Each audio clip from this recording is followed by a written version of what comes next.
Hello, everyone. For those that are joining us in Asia, good evening. For those attending us in North America, good morning. And for those in Africa and here in the UK, good day to all of you. Thank you for joining us today in our webinar on the US political crisis.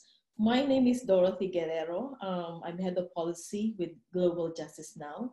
I will be your facilitator today. And I am joined by three brilliant speakers who will give us three perspectives on the issue and at the situation now. We can see that the mobilizations or protests in the US, which is now on its second week, is still drawing.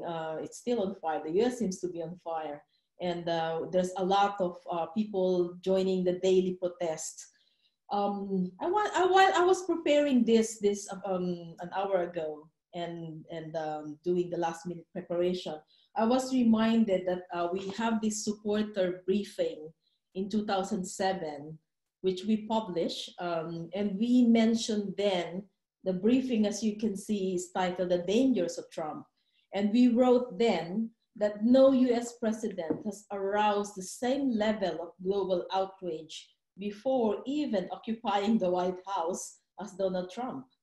And then today, we could see that after all his economic policies, the way that he handled COVID-19 pandemic, and also the consistent handling of Black people by the police, for almost 2 weeks now, people are gathering in huge demonstrations in US cities and worldwide to protest these racist policing.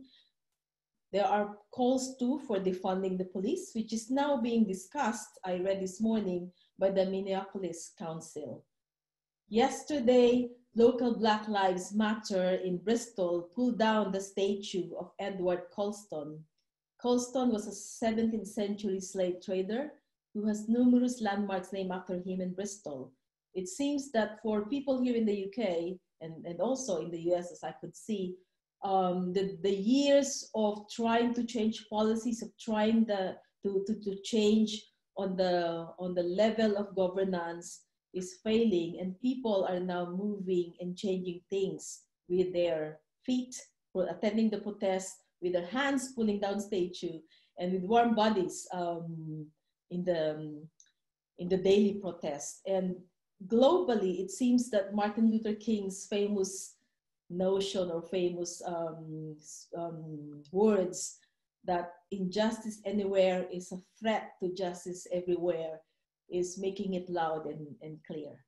So for today's event, we have three speakers, and I will introduce them one by one. For those of you, maybe just some technical reminders, we are now 161 in the call. For those of you who are in the chat, you can, and while the speakers are doing their presentations, you can also put questions on the Q&A, which we will go back to later in the webinar. We have three parts in this webinar. The first part will be the presentations of the speakers. Each of them will have 10 minutes to say their main message. And then we will have a part two, which would be a more directed questions to each of them, follow up from what they presented. And then we will have part three, which is the Q&A. I will try to be strict in managing the time because I want to make sure that there will be time for Q&A, because I know from many feedbacks and from participating myself in many webinars that it is so frustrating when there's no time to hear the questions from participants. So without much further ado, I would like to introduce our first speaker. So we have Professor Abdul Alkalimat. His birth name is actually Gerald McWhorter. He's a lifelong scholar activist and founder of the field of Black studies and author of many books and papers about Black liberation. He wrote the first college textbook for the field, Introduction to Afro-American Studies, which has seen 7 editions. The last one is free online. I will put it on the chat later as well, so you could see it. So it's a great honor to have Abdul in the webinar. So I'll give you the floor now, Abdul.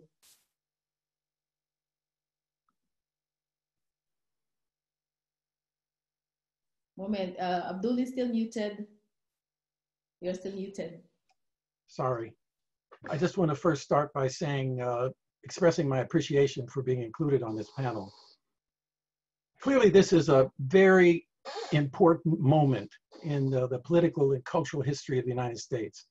This is a mass movement moment. Underlying this is four fundamental contradictions. First, of course, is the social crisis of social justice and the racist police murders that have been taking place in the United States. We also have the pandemic, which is a health crisis exposing the class contradictions in the health service of this country.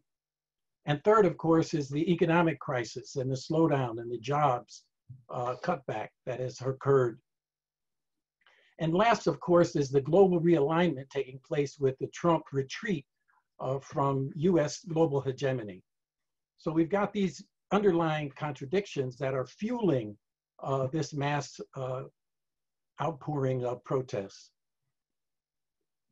This is a new moment, and I want to just give some description of the moment. When there was a great struggle in the South in the United States, Malcolm X reminded us that the real crisis in the United States was south of the Canadian border. It was the entire country. And James Baldwin made an interesting comment regarding the civil rights movement when he said, "Who wants to integrate into a burning house?" In other words, he was pointing to the fundamental crisis of the overall society. One of the important things that's happening in the United States is there's a demographic transformation taking place. Right now, secondary and elementary school populations are majority Black and brown. The population under 30 years of age is majority Black and brown in the United States. In the next 20, 30 years, that will be true for the entire population. So there's a reorientation to the Eurocentric orientation of the United States. And that is underlying many of these crises that we're experiencing. When Obama was elected, that led to a polarization on the basis of racism in this country. The emergence of Trump has been a constant polemic against Obama. The appointment of racist, unprepared judges, very conservative judges throughout the country. The rise of a fascist element in Congress, the Tea Party and the Freedom Caucus. So we have now this polarization that is increasingly becoming public and institutionalized. The mass mobilizations that we're experiencing today have been building. In 2011, we had the Occupy movement, which targeted the 1%. It was a direct target against Wall Street and against Capitol. 2 years later was the emergence of, in 2013, the Black Lives Matter movement. And then after that, in 2017, after the election of Donald Trump, we have the Me Too movement and the massive outpouring of women and their allies in the struggle. I mean, in Chicago, for example, alone, there were over 100,000 people in that demonstration. So we have this buildup and this mobilization. Now, with regard to police murders, Malcolm X grassroots movement issued a report that was really startling, and the whole country had to wake up to the fact that police and security forces were killing Black people on a daily basis. So this is part of the political culture of the United States, the racist murder of Black people. In 2014, think of these names: Eric Gardner, Michael Brown, Tamir Rice, Freddie Gray. These are just a few of the people that had massive outpourings of resistance in their local areas and throughout the country. Which leads us to George Floyd in Minneapolis. Minnesota is in a northern part of the country. It's viewed as a more liberal place compared to the South, compared to Mississippi and Alabama. But what we see as a result of George Floyd is that the racism has been concentrated there, much like it has been throughout the entire country. The video is part of the new moment. It's our moment here. We're having a webinar. The video of George Floyd was the spark that established this prairie fire that's spreading throughout the country. The Black response, the Latino response, but something I want to mention. There was a Bernie Sanders movement in the electoral process that unleashed young people to become politically active. When Sanders had to pull out of the race, that silenced the Sanders base. The George Floyd demonstrations is unleashing the Sanders base to hit the streets. This is a very important development from the electoral process now to the streets.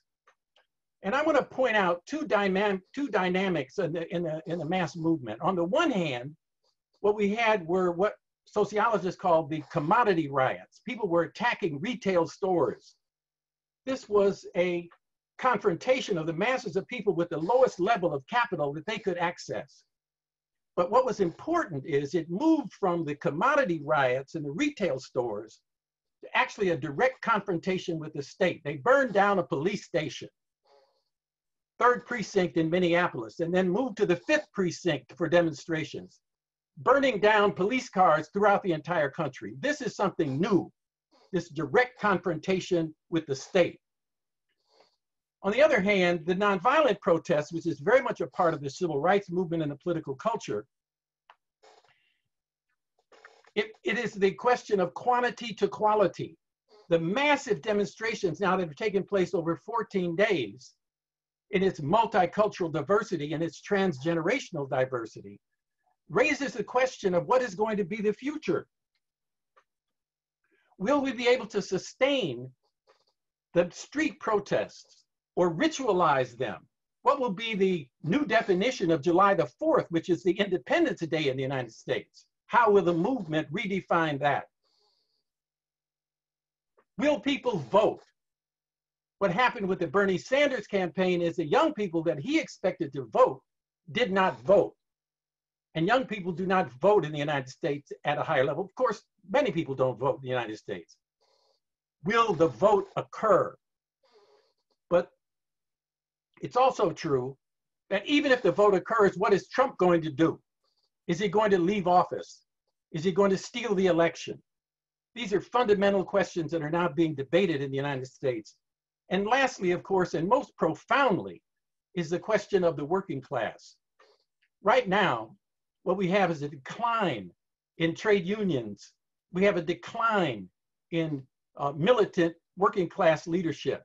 We have a decline in the importance of the working class in the Democratic Party because the corporate wing of the Democratic Party is the dominant, overall dominant force. And so the question is, will the youth in the streets be able to connect with the working class in order to bring forward the kind of movement that might have a chance to transform the country? And that's really the crisis that we face right now. We have the street demonstrations, which is very much a part of the political culture of this country and the world. But as we know, it's going to be very difficult to sustain the fight in the streets. The question is, will the force in the streets be able to consolidate and focus to challenge the state in fundamental ways? I think this is the question before us.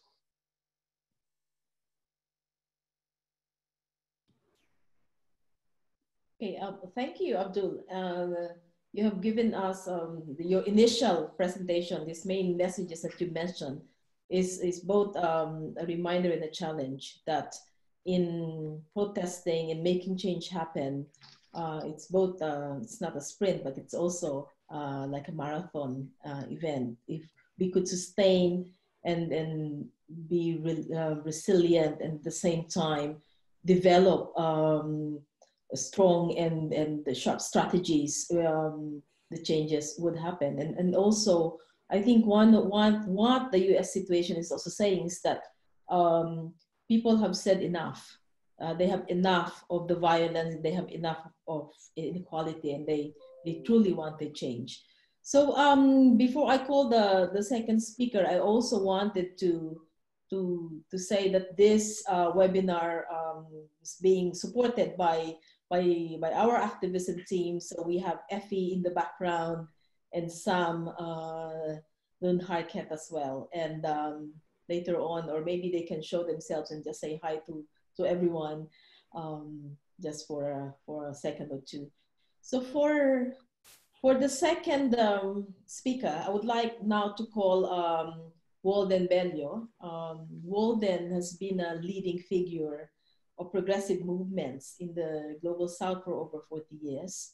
He was awarded the Right Livelihood Award, which in the activist circle is Alternative Nobel Prize, for his work exposing the realities of globalization, the inequality of trade, and how the South is recolonized through trade and financial regime. And in his work, what is also known to many who know him well is his critique as well of US domination, US power that extends to different continents and changing, altering politics of countries that are being impacted by US politics. So now I would like to call Walden for his presentation. Okay, thank you very much. And I hope that the slides are already there. Okay, so, well, thanks, Dorothy, and hello to my fellow panelists and to everyone. I'd like to address the relationship between racism, the US system of capitalist democracy, and war. Let me sum up my main point. Racism is structurally inscribed into the political economy of the United States and has been an essential feature of its global expansion. This racial inscription is particularly evident in the wars of conquest that the US has waged in Asia. Pardon my Christian references, but let me say that the political economy of the United States is built on two original sins. One was the genocide of Native Americans, the main function of which was to clear the ground for the implantation and spread of capitalist relations of production. The second was the central role played by the slave labor of African Americans in the genesis and consolidation of US capitalism. These original sins have had such a foundational role that the reproduction and expansion of US capitalism over time have consistently reproduced its racial structures. So powerful were its racial impulses that providing the legitimacy necessary for capitalist democracy to function necessitated the radical ideological denial of its racial structures. This radical denial was first inscribed in the Declaration of Independence message of radical equality among men that was drafted by the so-called founding fathers that included slaveholders, and later in the ideology that the mission of the United States imperial expansion was to universalize that equality among the non-European, non-white societies. Why do I focus on war? First, because war is a central element in the political economy of global capitalism. Second, because it has been said that the way a nation wages war reveals its soul, what it's all about, or to use that much derided term, its essence. The deadly interplay of racism, genocide, and radical denial at the heart of American white society that I referred to above was especially evident in America's Asian wars. Let's start with the Philippines, which was invaded and brutally colonized from 1899 to 1906. In charge of the enterprise were the so-called Indian fighters, like General Arthur MacArthur and Frederick Funston, that brought to the archipelago the genocidal mentality that accompanied their warfare against Native Americans in the American West. Filipinos were branded as niggers by US troops, though another racist epithet, gugus, was also widely used for them. When Filipinos resorted to guerrilla warfare, they were dehumanized as barbarians practicing uncivilized warfare in order to legitimize all sorts of atrocities against them. The war of subjugation was carried out without restraints. But at the same time that it was killing some 500,000 Filipinos, Washington was justifying its colonization of the archipelago as a mission to extend the benefits of democracy to them.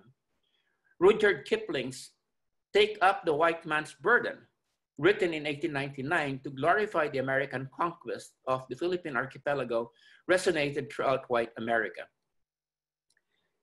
The war in Europe, waged by the United States during the Second World War, was promoted among the American public at the time as a war to save democracy.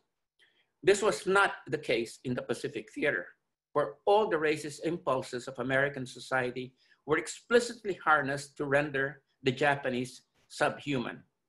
There was a racial side to the Pacific War that gave it an intensely exterminationist quality. Both sides painted the other as barbarians and people of inferior culture in order to license atrocities of all kinds. Violation of the rules of the Geneva Convention was the norm, with neither side preferring to take prisoners, or when prisoners were taken, they were subjected to systematic brutality. Even as the US waged war against Japan, it waged a domestic war against Americans of Japanese descent, declaring them outside the pale of the Constitution and incarcerating the whole population, something that was unthinkable when it came to Americans of German or Italian descent. Perhaps the most radical expression of the racial exterminationist streak of the American war against Japan was the nuclear incineration of Nagasaki and Hiroshima in August of 1945, an act that would never have been entertained when it came to fellows of the white race like the Germans. The Korean War of 1950 to 53 also saw the dialectic of racism, genocide, and denial come into play. The war was justified as one of saving Koreans from communism, but it came close to exterminating them. General Douglas MacArthur, who was Supreme Commander, advocated the use of nuclear weapons against the North Koreans and the Chinese. This was disapproved by Washington in favor of unlimited aerial bombing using both conventional blockbusters and the new terrifying napalm bombs. The result was the same. The United States dropped more tons of bombs in Korea in 1950 to 53 than in the Pacific during the whole of World War II. The result was described thus by US General Emmett O'Donnell, head of the US Air Force Bomber Command, and I quote, "Everything is destroyed. There is nothing left standing worthy of the name," unquote. Before Congress, General MacArthur unwittingly admitted the exterminationist quality of the war he waged when he said, and I quote, "The war in Korea has almost destroyed that nation of 20 million people. I have never seen such devastation," unquote. It was in Korea that the marriage of racism to advanced technology to produce the overwhelming devastation that is a central characteristic of the American way of war was perfected. Precious white American lives had to be expended as little as possible while taking as many cheap Asian lives as possible through the technology-intensive, unlimited aerial warfare. The streak of racial exterminationism emerged again during the Vietnam War, labeling the Vietnamese as gooks, a term derived from the term for Filipinos, gugus, in an earlier colonial war. They humanized them and made all Vietnamese, combatant and non-combatant, fair game. The Vietnamese conduct of the war as a guerrilla war frustrated the Americans, and the racist underpinnings of the American military mind allowed Washington to wage a war without restraint in a desperate effort to win it, one that ignored all the principles of the Geneva Convention. The racial dehumanization of the Vietnamese in the American military mind found its classic expression in the words of General Curtis LeMay, head of the Strategic Air Command, who said that America's aim must be, quote, "to bomb the Vietnamese back to the Stone Age," unquote. And Washington did try to do just that. From 1965 to 1969, the US military dropped 70 tons of bombs for every square mile of North and South Vietnam, or 500 pounds for each man, woman, and child. At the same time that they were killing them indiscriminately, Washington was insisting that its mission was to save the Vietnamese from communism and bring American-style democracy to them, and that it would not take no for an answer. Again, US political and military strategy cannot be understood without reference to the subliminal racist assumptions that guided it. The costs exacted by a war marked by a racist and extermination streak were devastating. Some 3.5 million Vietnamese killed in less than a decade. So let me summarize my main points as I end. One, racism is fundamentally ascribed in the capitalist political economy of the United States and is structurally reproduced in its growth and expansion. Two, the structural inscription stems from two original sins: the genocide of Native Americans to clear the social and natural path for the rise and consolidation of capitalism, and the slave labor of African Americans under plantation capitalism that played an essential role in laying the foundations for industrial capitalism. Three, owing to the foundational role of genocide and racism, the ideological legitimation necessary to make the system function has involved a radical denial in the form of a declaration of equality among men and the claim that the aim of US imperial expansion is to extend this equality throughout the world. This tortuous dialectic of genocide, racism, and radical denial gave America's imperial wars in Asia an exterminationist streak. And finally, the American way of war might be described as the marriage of advanced technology and racism that is intended to limit the expenditures of lives on one side while inflicting massive devastation on the other side, under the guiding assumption that white lives are precious and Asian lives are cheap. Thank you very much. Okay, thank you, Walden. And also, you're also okay in terms of time, despite the technical problems earlier. I see that a lot of, there's a number of requests for the slides. So yeah, I want to assure that we will share the slides to those who are attending this webinar, since we have your email as well. So we will send it to you, so you will have access to it afterwards. I also see that some people are already posting their questions. So maybe for the panelists as well, you can check those questions because some are directly linked to your presentations, what you have mentioned on part one, or on this part. So I would now like to call on Liz Fekete. Liz is Executive Director of the Institute of Race Relations, which is based here in London. She has worked at the IRR since 1982. She writes and speaks extensively on aspects of contemporary racism and fascism, refugee rights, EU counter-radicalization and anti-terrorism policies, and Islamophobia across Europe. He's also in the advisory editor of IRR's quarterly journal Race and Class, which was set up in the early 1970s. For everyone who remember that period very well, we know that that period is a period of rapid mass social and political change, of major liberation struggles in the installation of popular governments in some of the newly independent countries of what was then termed the Third World. It was also a time of transformative phenomenon of Black power and the movement of non-aligned nations. So Liz, you have the floor now. Well, it's always nice to be asked to do something by global justice. And I'd just like to start by saying what a fantastic title for the discussion today: the US political crisis and the need for internationalism. And Dorothy also asked me to address the whole need for international movement against fascism as well. So that's what I hope I'm going to do. And I've got about 6 points to make. And the first point is, who would have thought that we would be sitting here today when in Minneapolis, the call to disband and defund the police has become a reality. Just 2 days ago, anyone advancing such an abolitionist position would have been described as a liberal do-gooder or a freak, basically.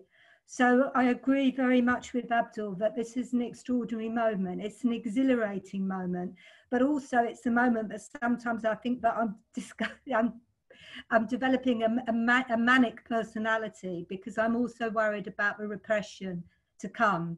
Because as somebody said on the chat earlier, states are not going to roll over. Countries which Walden has described have a history of bombing people back to the Stone Age are not going to roll over. So the first point that I want to make is the protests have changed things overnight, and we need to build on this, because states are very good at learning across themselves, and we need to learn across ourselves too. And it's very interesting that the countries which have had the worst responses to the pandemic, which have failed to protect their people, United States, United Kingdom, Brazil, Philippines, all these countries are linked together and work together. And the second point I want to make in relation to the title, the need for internationalism. Yes, there is a need for internationalism, but there is also an internationalism already in the seeds of this movement, this fantastic movement that we've seen. And that is the issue of police violence has been internationalized. And I see in that a powerful riposte to the internationalisms of states and the way that states work together in international forums to export their weaponry for war and internal repression. Abdul spoke about the ritualization of street protests. A lot of my friends and colleagues here have been exhilarated by what's going on, but also like depressed about some of the ways that the mainstream in our society, let's say the capitalist enterprises, the fashion industry, are trying to take the Black Lives Matter into a brand of fashion. And I think that what we've seen on the streets of the United Kingdom and the streets of Europe with the mass protests in support of people in the United States protesting is that a powerful connection is being made between police racism and police violence across the UK and Europe. You will see in the UK, we've had for what, 20, 30 years, an organisation called United Families and Friends, who are the families of people who have died in police custody. We've been working on this issue at the Institute of Race Relations since 1991. In 2014, we reported on 509 deaths of BME people, refugee and migrants in the UK from 1991 to 2014. Unfortunately, these names in the past have not been names known generally. And we're seeing that really, really taking off here. But the protests against the murder of George Floyd are linked to the deaths in custody in the UK of so many people. And the same is true in France, where 25,000 people protested over the weekend, and the case of Adama Traoré was highlighted. His family led the marches in Paris. He suffocated to death when three police officers sat on top of him. And in Germany, where we've seen mass protests, the name of Uri Jallo, who died in 2005 in a police cell, he was actually handcuffed by his hands and his feet to a mattress, and the police managed to say while he was tied, he managed to get hold of a lighter in his pocket and burn himself to death. So the fourth point I want to make is that patterns of police violence are international. Death squads are international, actually. One thing that I've been really concerned about over the last sort of couple of years is the kind of death squads that we see in the United States, what we see in the Philippines. They're also part of what's happening in Europe. In the European context, we're seeing collusion between far-right elements and elements of the military and the police. We saw this in Greece with the rise of Golden Dawn. We see this in Germany, where a far-right group called UNITA is a network of active and former soldiers who stole weapons and ammunition from army supplies and had a plan to eliminate politicians, left-wingers, and Black people and refugees on day X. The fifth point I want to make is about Trump's speech. You know, when he wandered off with his security guards spraying everyone with tear gas, and he took the Bible in his hands. I mean, I've read that he actually had it upside down, so there's a lot of spirituality, obviously, in Donald Trump. But we've seen the same, it's been described as a fascist speech verging on a declaration of war against American citizens. And he's been criticised for hitching religion to the white supremacist cause. It's been happening here in Europe too, where people like Viktor Orban in Hungary and Matteo Salvini in Italy have actually been talking about defending Christian Europe from a Muslim invasion. The targets have most often been migrants, refugees, and the Roma. So my sixth and final point is, we don't just need internationalism. We all need to dig down deeper in our specific locations for internal connectivity. Within the Black Lives Matter, there is a universal seed, and that universal seed is the universality of police violence across the world. But we also have to dig down deeper to understand that all the different communities who are actually suffering in this particular moment of times. We need, as Abdul has said, a race and class perspective. We need to connect with the cleaners, the agricultural workers, the migrant workers, all the people who have been the people whose work has been super exploited during the pandemic and who have carried us through the pandemic. I was recently really privileged to be asked by Husai Hung Pai, who is an award-winning journalist who's written fantastic books. She's just written a book about the treatment of agricultural migrant workers in Italy, and she asked me to write the foreword. The book's not out yet, but I'm sure Husai Hung Pai would forgive me from quoting from it. She writes about the Amorta, the silence of suffering that scars the lives of refugees in Europe, who are abandoned in farmhouses and shacks and tent cities without electricity, toilets, disinfectant or running water. These people are picking the crops that are keeping fresh vegetables and fresh fruit on our table. She concludes by saying, we need to challenge all social relations within a racist structure. We need the collapse and overthrow of all social relations determined by structural racism.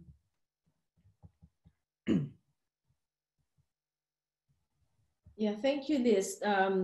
Those are really strong reminders to all of us, and I think many or almost all the participants will agree with you that at this point it is important to look at what's happening with both class and race perspective. I think that was also mentioned by Walden and came clearly as well with Abdul's presentation. I just wanted to remind the attendees, participants, I see that our chat section is really busy with comments and questions. That can you also put your questions on the Q&A. For those that are new on this type of meetings, on the lower part of your screen, there is a section for Q&A. So you can click that and you can write your question. You can address it to specific panelists or all panelists, and we will get back to your question later. I just have a follow-up question with Abdul with each of them before going back and have a Q&A. Abdul, from what you have presented, from what you have said, I think the big question for many now is that what are the main political tasks ahead for the struggles in the US? And are the existing organizations prepared for it? It seems that the different groups from grassroots to national level movements are all mobilizing and organizing and attending their protest. So, and there's some comments on the chat that says, but who's leading it? Who are the leaders? So are the existing organizations prepared for the task that is needed, and what are those tasks? You can have 2 to 3 minutes to respond. Thank you. First of all, what I want to clarify, when I said that there was this diversity happening in the country of young people being Black and brown in the majority, this is an urban versus rural dynamic. So in the cities, you have this multicultural development, but in the rural areas where you have the Republican stronghold, and so in the country, the political development is the urban versus rural. And of course, with the gerrymandering and the organization of representation, state legislatures tend to be more Republican oriented. So there's a right-wing base developing in the country. I think that what we have here is a spontaneous movement, an outpouring of people, and an absence of political leadership. This is very important because the civil rights movement was based on the historical development of the church and of the trade union legacy. Those two things converged to give leadership to the movement of the 1960s. Today, what we have are a heightening of contradictions, but a decline in trade union leadership, a decline in the traditional Black ministerial leadership. And so we have young people emerging without really a political context. This is very similar to what happened after the 1950s when the 60s began without that level of continuity from the past. You asked the question, are the organizations ready? And I would say that the organizations are trying to get ready. They're not ready. What we have is a situation where we're going to have experiences we never thought we would have. On the one hand, if Trump wins, then we have the development of fascism in the country, open, police state. If he doesn't win, will he leave office? We don't know whether or not there's going to be a transition of power. And even if he does leave office on January the 20th, will the government be prepared, because Trump and them are likely to destroy records so they don't get prosecuted. We're going to enter into completely unprecedented times. And so when the working class is called into play historically, what we're talking about is answer the question, what social force is prepared for structural change in the United States? The street force must connect with the working class and with the voting political class in order to transform the country. And that's the crisis that we face. That's the crisis of leadership. The Black leadership of the 60s has now split because many of them have been recruited into the mainstream of society, and therefore reformism becomes their main political project. That's the problem that we have today. And I think the US movement is not alone with that problem, the divisions, the split, and which means we really have a big task ahead in organizing and movement building. I just wanted to also fire a quick question to Walden.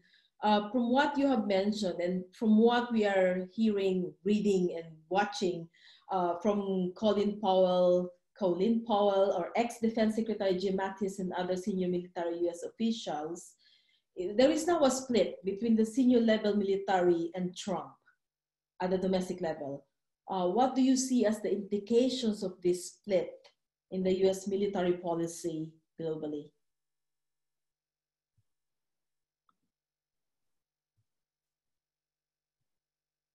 Okay, I think the split is on the use of the regular US military, not the National Guard, the regular armed forces of the United States,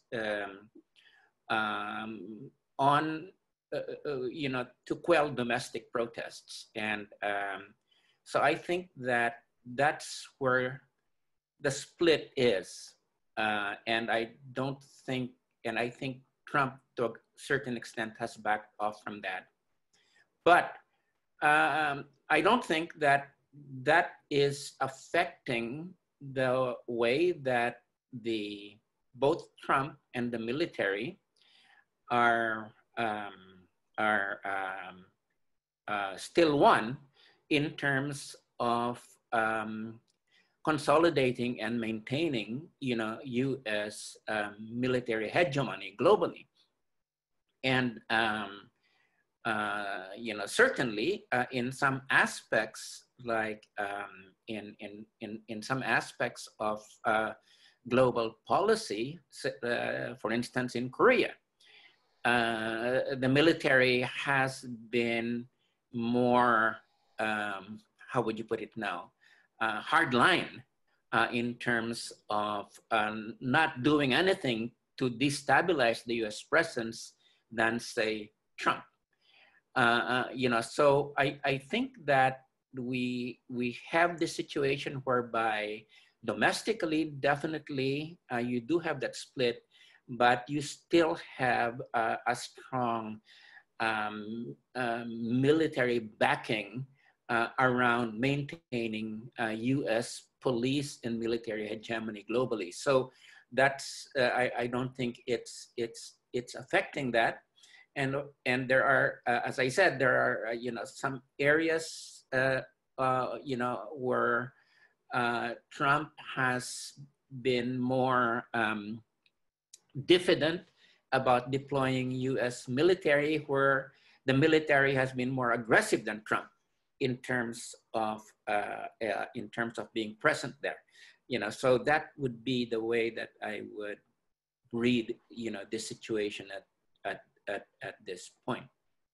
Thank you, Walden, for that response. I just wanted to confirm to everyone who's been asking on the chat, recording of this webinar will be shared as well, and it will be available in the Global Justice Now website after this, and there might be some podcasts as well, so you can share it and put it online, have a watch party after this webinar. I have one more question, and this time I wanted to ask Liz as well as follow up to what she presented. With the protest here as well, and what happened yesterday, and continuing protests, I think there will still be some throughout the week. Do you see young Black and migrants' experience of the lockdown here because of the COVID-19 as a factor leading to the Black Lives Matter protests in the UK and across Europe? You have mentioned that more BAME people are affected or impacted, especially in the health service as well. Do you see the handling of COVID-19 in the UK as a factor to the protests as well?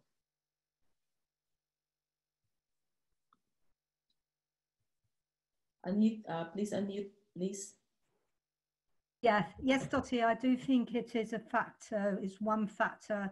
I noticed in the chat that some people are concerned about the protests and social distancing and the impact that it could have on increasing the infection rate.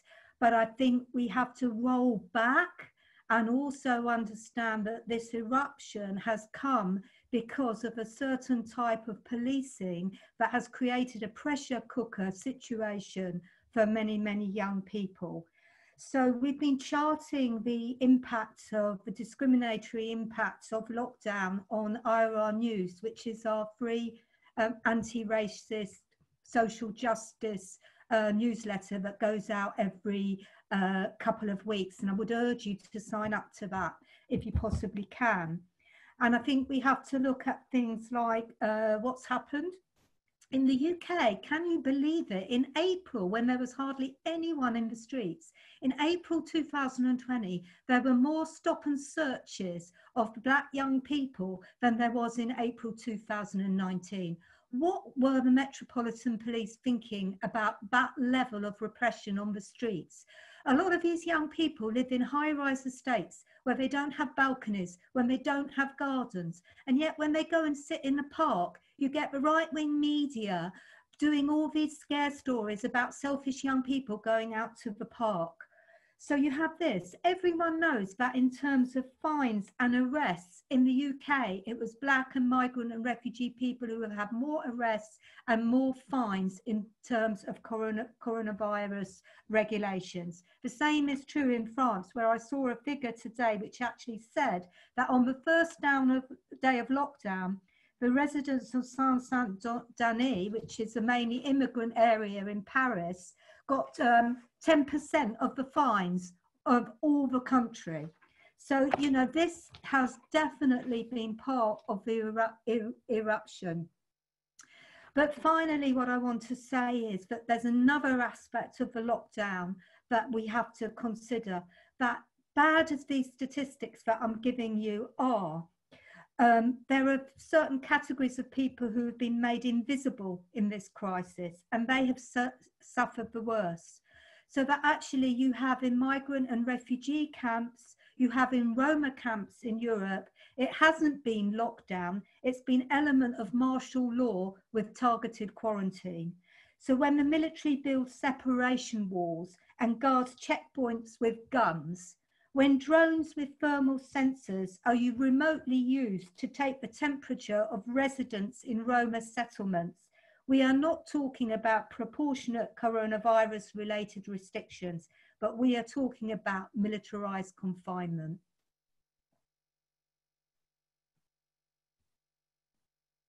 Oh, thank you, Liz. I see that now we have 28 questions in the Q&A, so I will start clustering and picking those questions.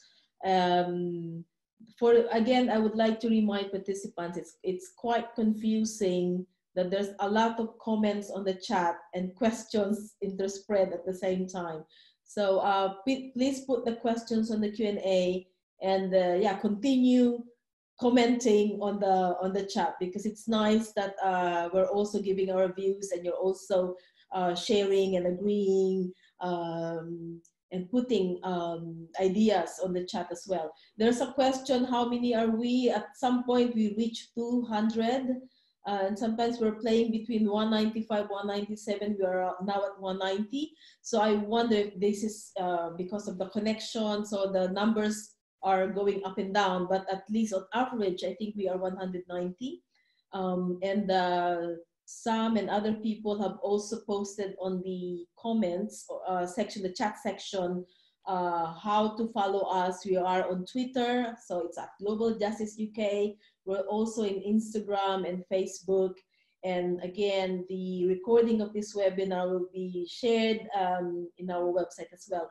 For those that are not yet following us or not yet a member, you can also be our member so that you will be aware of all the events that we are holding. We've made a number of webinars focused on the coronavirus. So we did a webinar on trade last Friday about the US-UK trade deal. We did a webinar on access to vaccines, what's our demand in case a vaccine will become available soon. We did a webinar on COVID-19 and women's voices and women's perspectives, and then also alternatives like canceling debt to developing countries, and also putting a taxation, coronavirus taxation. So all of those are available in our website.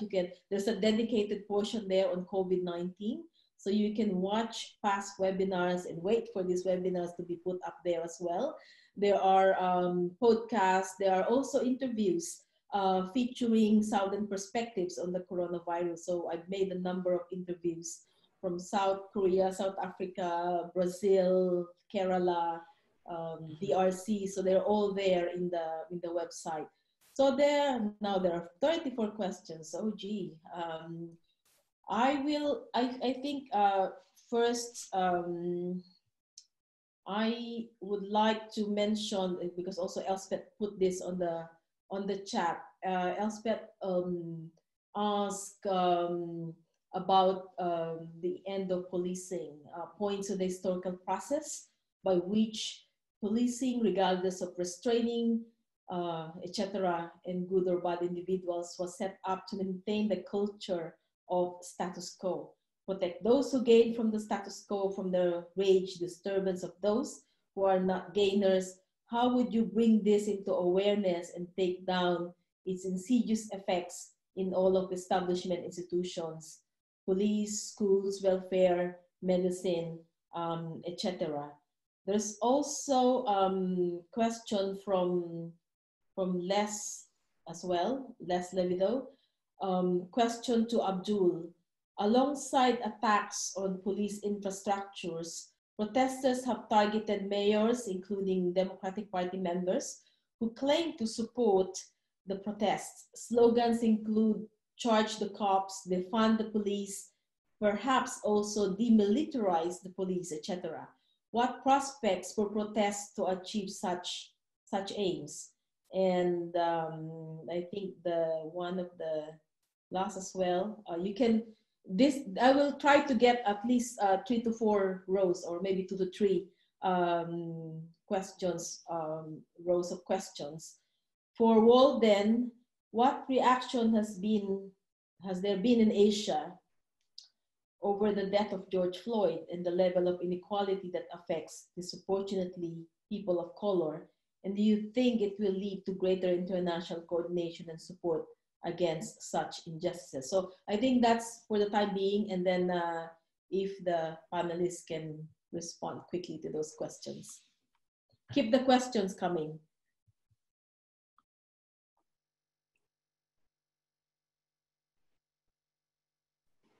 Yes, thank you for those questions.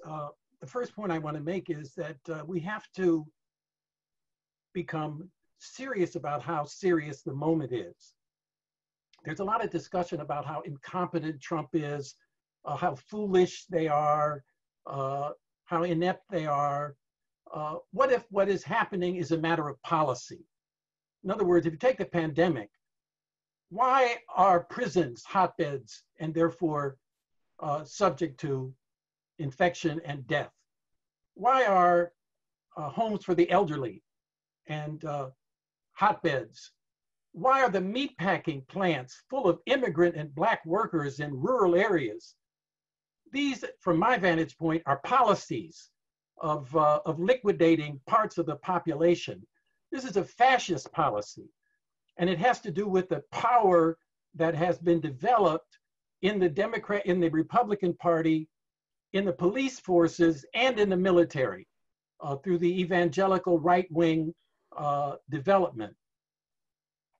The question before us is, where can we develop countervailing power in order to confront this development of fascism and this police state orientation? Because it's a very positive thing to defund the police and to get rid of the formal police force in Minneapolis. But clearly there's going to be a police force, a security force representing capital. That's not going to go away. So that we have to ask the question, what is the basis of power? Now, a lot of the young people who were in those demonstrations in Minneapolis, for example, are not employed. So the question is raised, how can they identify with the working class? But the question is, there are corporations that run the state of Minnesota. 3M, Minnesota Mining and Manufacturing. These are global corporations that represent who rules in Minnesota.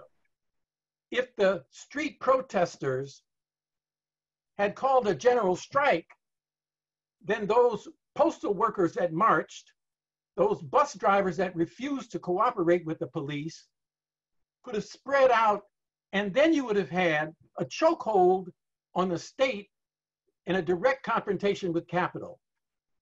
That's really the kind of progress that we need in the country. I'm personally working with a group called the Southern Workers Assembly. The Southern Workers Assembly is trying to deal with the attack on unions in the South, to organize workers, to confront the Black-white struggle, so Black and white workers and Latino workers find common class unity. The critical issue in the United States today is class consciousness. They have taught workers that they're in the middle class. If you have a job, you're in the middle class. That illusion of being part of the system. We don't have working class consciousness in the United States. And that's what we need to develop. Without that, we're not going to have the basis to build power to confront the power of the capitalist fascist element that we're up against today. Okay, thanks. Let me just say in response to the question that was posed, how are people in Asia reacting to this? One is, I think that it's been very educational for people in Asia, in different countries, to see the levels of inequality, the racism in the United States, and the real structural class conflicts and racial conflicts that are part and parcel of American society, and how this is sort of going against or really showing what the essence of U.S. society is like. That's very different from this image of this democratic society that is a melting pot and that sort of thing, which has been the way that the United States has been presented, not just by the government, but by in the movies, in Hollywood, and everything else. That's one thing. The exposure of the deep cleavages of the United States. That's been a very educational process here. The second thing is it's inspirational. I think that we do not have mass movements except in Hong Kong, for instance, that are from the progressive point of view that are out on the streets right now. We have a situation whereby in most places in East Asia, the left has been to a great degree marginalized or silent. And the way that people are coming out in the United States, young people, people of color, but not just them, but young people, from different parts, including the white society, coming together in protest against the police, that has provided an inspirational lesson to many here, that in fact, this sort of movements, mass movements, can in fact, emerge and challenge the status quo. So my sense is that the impact of what's happening in the United States is going to have, a strong response, from people here to imagine what is possible, and that you do not just,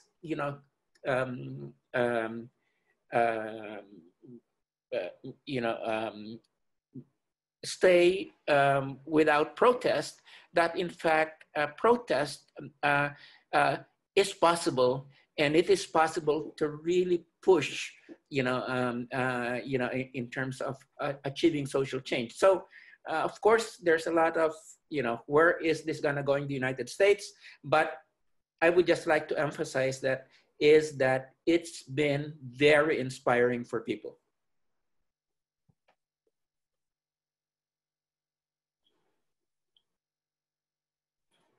Liz?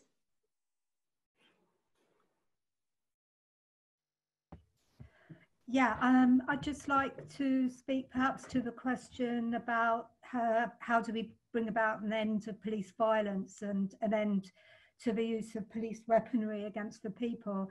And I think it's really, really important that we realize that this is a period where we have to look to ourselves, and that we need to start with the now and perhaps not get sort of too hung up with the abstract questions. I think Abdul made the point around what the defeat of Bernie Sanders meant in the US, and how I think there's this knowledge now that there is no hope of change from within the electoral process, from within the political parties. All the political parties are in bed with neoliberalism. There was a brief moment of hope in America, in the UK, but we could break with neoliberalism. There is no break. So the protest has moved to the streets. So one way that we end this use of police weaponry, or we tackle it, is we start with the now. I did a quick review this morning of what happened around Europe in terms of arrest and the use of police weaponry over the weekend. And okay, I know in America there's something like 10,000 arrests. In the UK and London, we had the use of horses to charge people, very, very dangerous. In a lot of other countries, in Marseille, Stockholm, Hamburg, Berlin, we have the use of pepper spray and tear gas. Who uses pepper spray and tear gas in the middle of a pandemic? Everybody knows that it causes the most coughing and all these terrible things. It's absolutely criminal. I understand there were over a couple of hundred arrests in Belgium, 100 arrests in Berlin. So the first thing we need to do is to mobilize around a strategy of self-defense within a commitment to strengthening the community outside of the state. There is a radical Black and anti-racist tradition in the UK as well. I noticed in the chat, I think the majority of the people at this webinar are from the UK. Hello to you all. But you know, we have a tendency in the UK to always look to the US. We even, you know, for young people who denied their own, they have denied a teaching in our curriculum of the anti-racist and anti-imperialist country tradition in this country. We need to read up and learn about our own traditions of police monitoring and self-defense, and which actually those traditions are reasserting themselves in a very positive way at the moment. One small thing that people could do is my colleague Sophia Siddiqui actually put together a reading list of all race and class articles on the whole history of Black self-defense and community mutual aid in this country. That piece is called "We Starved, but We Shared," and it's a good start to see the lessons from our own history. Okay, thanks, Liz. There is a question as well about transnational corporations, although Abdul already addressed that with the 3M. But if any of you, this is now for everyone, so that the questions that I will read. So from Keith is on the role of multinationals play in spreading US disinformation and promoting the racist agenda. There's also question from Ventis Brown Progress to Walden. What, I think I mentioned this, the action from the Asians. So I think I mentioned this, sorry. Also from, I think this is important, from Riona. Since young people cannot vote and often can't attend protests, what can we do to help make a profound difference, specifically at this time when the Black Lives Matter movement is finally getting the attention it needs? And from Ruth as well, is there a chance that big corporate interests will decide Trump no longer serves their interests because of the strength of the movement in the streets, and could they force him out? And I think I will piggyback a question on that to Walden. When do you think will countries start distancing from Trump? So far, we have yet to see a big world leader denouncing him. It is more of his senior military officials that are denouncing him. Can we see this as well soon among global leaders? There is also, maybe last question for the time being, we are seeing radical demands for societal change in America coming out of the protests, such as abolition, defunding the police, investing in the community. What similar radical demands can we make here in the UK? So I think this is for Liz, to combat racism and transform society. At the moment, we are now, we still have around 18-20 minutes. So for this part. I don't know who would start first. Maybe, I don't know, Liz, do you want to start first and then Abdul and Walden? Actually, I wanted to intervene quickly on that question about the transnational corporations. Yeah. Because I also feel that we're in a moment, you know, Naomi Klein obviously writes about disaster capitalism, and Abdul spoke about the way that they are using this crisis over the pandemic for their own ends, for their own sort of almost like eugenicist ends. But I think we're also seeing that, and we're seeing it very, very clearly in the United Kingdom, the way that private companies are using the COVID-19 crisis to try and take over control of what should be public sector supply chains in the NHS, so that Serco, Palantir, faculty are getting all the contracts for COVID-19 tracing. And what we're really concerned about at the Institute is that we are going to see another Windrush scandal. We're going to see a second Windrush scandal as corporations like Palantir in the US, which is owned by a billionaire who is very, very close to Donald Trump and has perfected his wares through immigration policing in America. Can you imagine if people through the COVID-19 track and tracing system are giving their data to companies like Palantir who have a history in immigration policing? What I would like to say is we haven't hit rock bottom yet. It's going to get worse. That point about the end of privacy, the absolute surveillance state, the incarceration state, all these things are going to intensify. And what I would propose to young people and to people in the street is right now we need to fan out and move from tens of thousands to millions. 90% of the Republican Party is strongly behind Trump. We have to beat them by mobilizing the millions of people in this country that can be mobilized against Trump and against the machinations of capital. The reform program that was put forward by Bernie Sanders, along with a WPA type put people back to work, is a reform package we need to mobilize the millions of people around, whether it's young people, whether it's working class people who are under severe repression and exploitation. But in the long run, there has to be revolutionary consciousness that a new world is possible. Just imagine, if you look at mass media, what you see is dystopia. You see terrible things, but we don't have this imagination of a world full of justice and love and beauty and freedom. This is something we need to promote. And it's a youthful promotion, but it's a youthful promotion that cuts across all generations. To dream the impossible dream. These are things that we have to constantly talk about. The religious community has to talk about heaven on earth. We have to talk about morality. Trump has begun to normalize the immoral. We're in a serious situation here. This is, in fact, a civilizational crisis.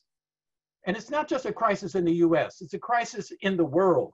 Every country in the world is facing these class dynamics and these cultural dynamics. Imagine what's happening in India. Imagine what's happening in many, many other countries. So my advice is fan out, go door to door, talk to everybody, win over our market share. We are the majority. We are the ones that are supposed to transform the world. Yeah, thanks, Abdul. Walden?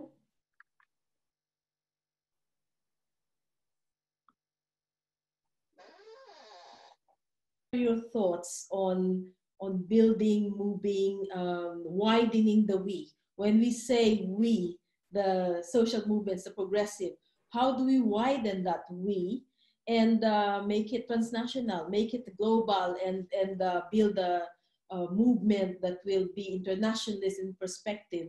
And I think it's also important what all of you have mentioned, that this is the time when sometimes we keep on pushing for new laws, new legislation.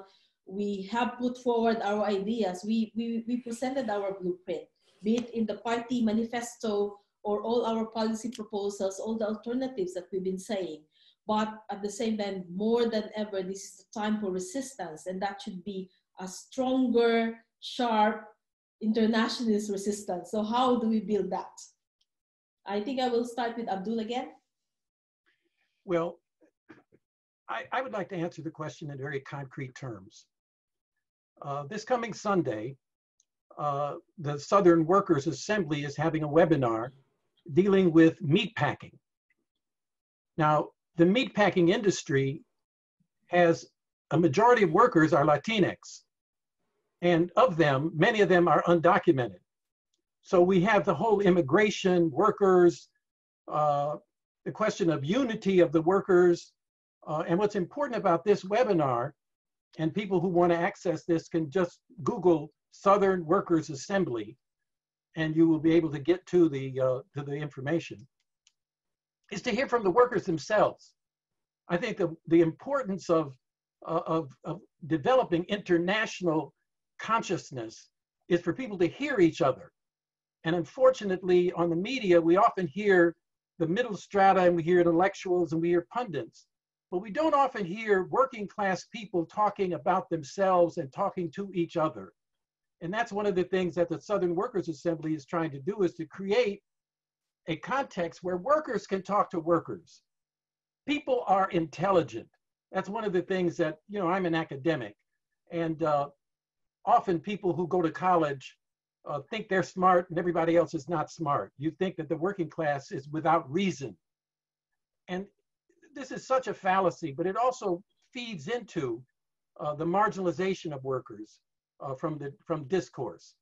And it seems to me that what we have to do is we have to open up the agenda so that people can speak for themselves. In the United States, when people like Fannie Lou Hamer, Malcolm X even, the people from the working class and people from the impoverished classes, when they get the mic and start speaking, we can have a different kind of movement. And so next Sunday, the Southern Workers Assembly is an opportunity, and I welcome everyone to Google the Southern Workers Assembly, get online, and stay on these webinars where the working class people can speak, and that's what we need. Thank you. We tried that very hard, but next time we will have them. Yeah, Walden? Yes, I think that over the last 2 decades, internationalism has come up and down and up again. We had the anti-globalization movement, and then we had the Occupy movement.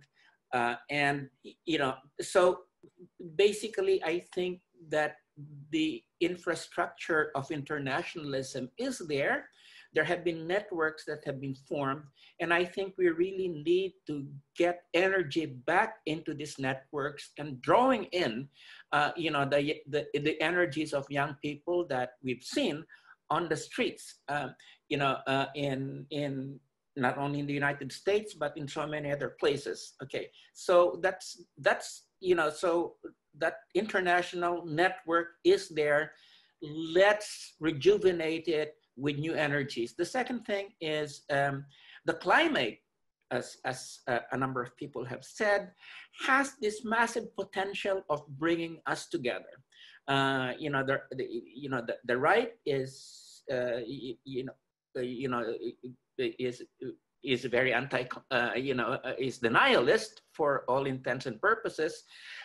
But most people, in fact, see that the climate is, climate change is a massive problem. So, and we really need to be able to more creatively mobilize on the climate to bring us together.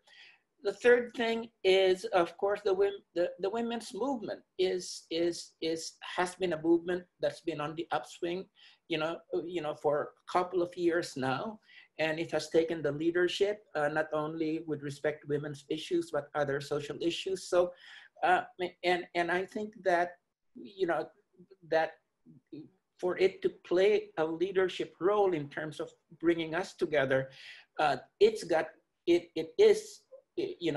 needs to be front and center, too. And then thirdly, finally, I think we need to really be bolder in terms of what we present, whatever we call it. We are against neoliberalism. We're against capitalism. We are, we are, whether we like it or not, we really are moving towards unity around something called socialism. And that sort of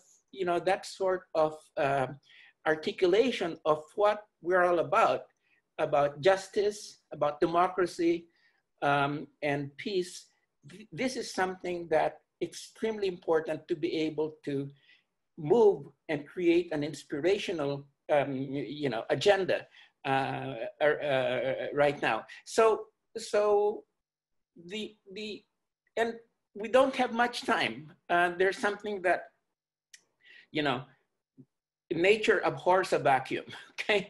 And unless progressives can really globally present the winning alternative, the right is there. And Liz has already, and I think we've seen how, the right can, in fact, be very clever at picking some of our issues.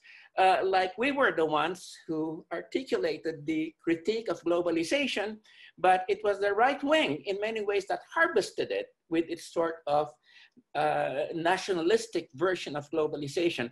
So we must, we really must move very quickly, because time is of the essence in this process. So that's and I therefore share the concern of Abdul and Liz, that really the progressives must really be able to organize in a way that really appeals to people, and not just intellectuals, but working people. Yeah, thank you. Liz?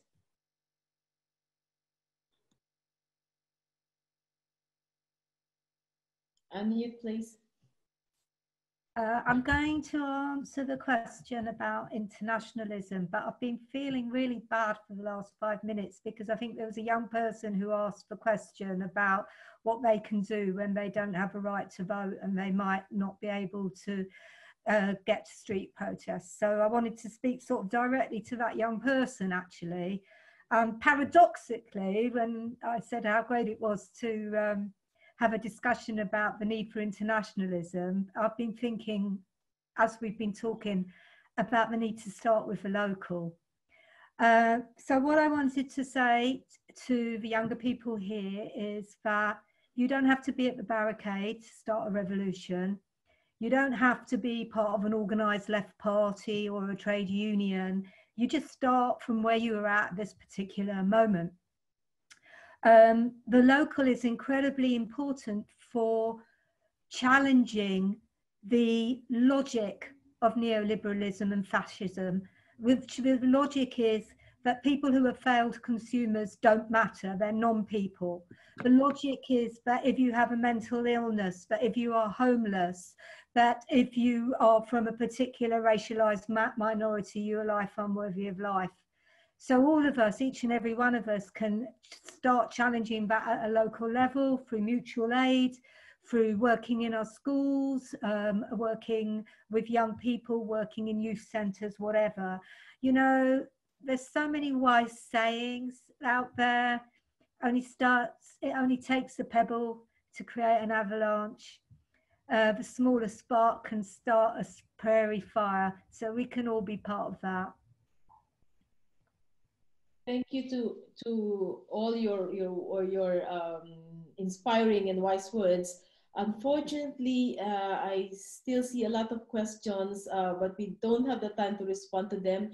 The climate is important, and we could see the connection between all these right-wing, far-right leaders that are also denialists. So it is important to mobilize on climate emergency issues.